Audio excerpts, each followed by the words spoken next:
আসসালামু আলাইকুম, কেমন আছেন সবাই? আশা করছি সবাই খুব ভালো আছেন। আমি আর দুষ্টু বাচ্চাটাও ভালো আছি আলহামদুলিল্লাহ। তো সকালবেলায় সে নাস্তা করে নিচ্ছিল।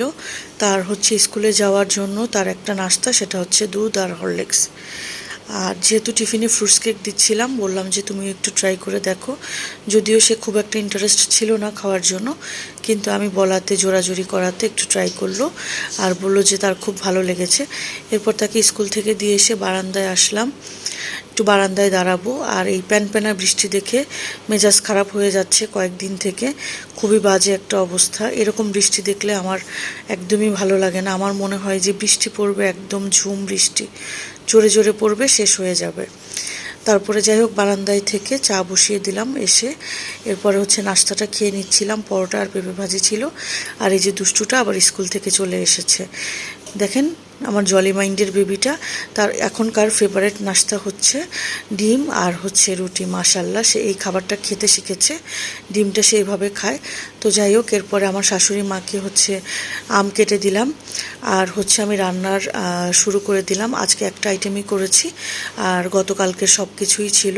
পুঁই শাক দিয়ে, ডাল দিয়ে, চিংড়ি মাছ দিয়ে চচ্চড়ি করে নিয়েছি। এই খাবারটা কিন্তু খেতে খুবই মজা লাগে, বাসায় আপনারা ট্রাই করে দেখতে পারেন। মসুর ডাল দিবেন অবশ্যই, তাহলে বেশি মজা লাগবে। একটা আইটেম করার কারণ আজকে দুষ্টু বাচ্চা আর তার দাদুমণি প্ল্যান করেছিল বাইরে ডিনার করবে। তো বৃষ্টি যেই অবস্থা, আমি তো ভেবেছি যাওয়া হবে না। তারপরে যাই হোক, আমরা বের হলাম। বের হয়ে আমি বলেছিলাম যে চাইনিজ রেস্টুরেন্টে যাব, কিন্তু সাবাহাত বায়না ধরেছে সে বুফে খেতে যাবে। তো যাই হোক, তার কথা আর তার দাদুমণি ফেলেনি। এরপরে আমরা একটা বুফে রেস্টুরেন্টে চলে আসলাম। 3-4 রকমের চিকেন ছিল, লইট্টা ফ্রাই ছিল, ক্র্যাব ফ্রাই ছিল, সাথে রাইস ছিল, ডাল দিয়ে এখানে মাটন ছিল। এটা বিফের একটা আইটেম ছিল। 100 আইটেম হবে। তারপরে প্লেন পোলাও ছিল, ভাত ছিল, ডাল মাখনি মনে হয় এটা, ভেজিটেবল ছিল। এরপরে ফিশের 2-3টা আইটেম ছিল।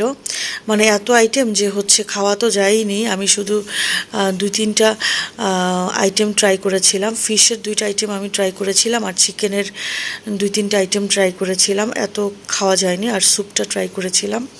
আর আমার সাবাহাত বাচ্চাটা, আমি চিন্তাও করিনি যে সে এতটা এনজয় করবে। মাশাল্লাহ মাশাল্লাহ। যদিও সে কোনো খাবারই ট্রাই করেনি, শুধু স্যুপ খেয়েছিল আর একটু রাইস খেয়েছিল। এই স্যুপগুলো কিন্তু খুবই ভালো লেগেছিল। আমি ভেজিটেবল স্যুপটা ট্রাই করিনি। আমি আর সাবাহাত কর্ন স্যুপ আর থাই স্যুপটা ট্রাই করেছি। আচ্ছা, এদের ফিনিটাও অনেক বেশি মজা ছিল, আমি ট্রাই করেছিলাম। আর ডোনাটস, কেক, এগুলো খাওয়া হয়নি। আমি নিয়েছিলাম, কিন্তু সাবাহাত খায়নি।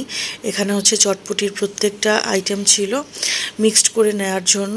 আর এখানে ভর্তা টর্তা কী কী ছিল এগুলো আমি বলতে পারি না, শেষ হয়ে গিয়েছে। সাথে বিভিন্ন সালাদ ছিল, সালাদ সাথে টপিং বিভিন্ন জিনিস মিক্সড করে নেওয়ার জন্য ছিল। যাই হোক, এখানে ওনারা রিফিল করেনি, পরে আর হয়তো আমি আর দেখিনি।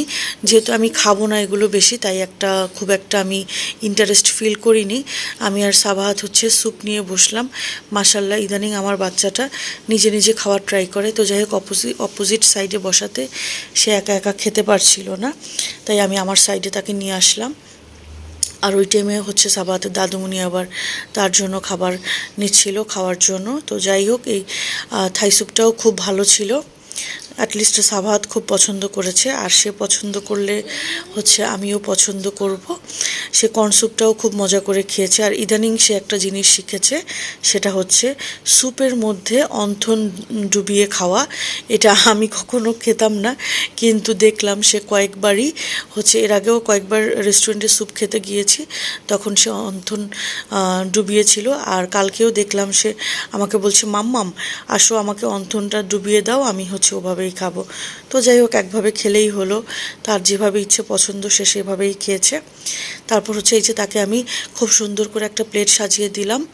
যদিও সে সবগুলো খাবার খায়নি, আমি তার সাথে বাকিটা খেয়েছিলাম। তারপরে এই জেলেটিনটা তার নাকি খুব ভালো লেগেছিল, সে খুব মজা করে খেয়েছে। যাই হোক, আলহামদুলিল্লাহ সে এনজয় করেছে, আর এতে আমি আর তার দাদুমণিও খুব মজা পেয়েছি। তো আজকের ভিডিওটি কেমন লেগেছে অবশ্যই জানাবেন। আল্লাহ হাফেজ।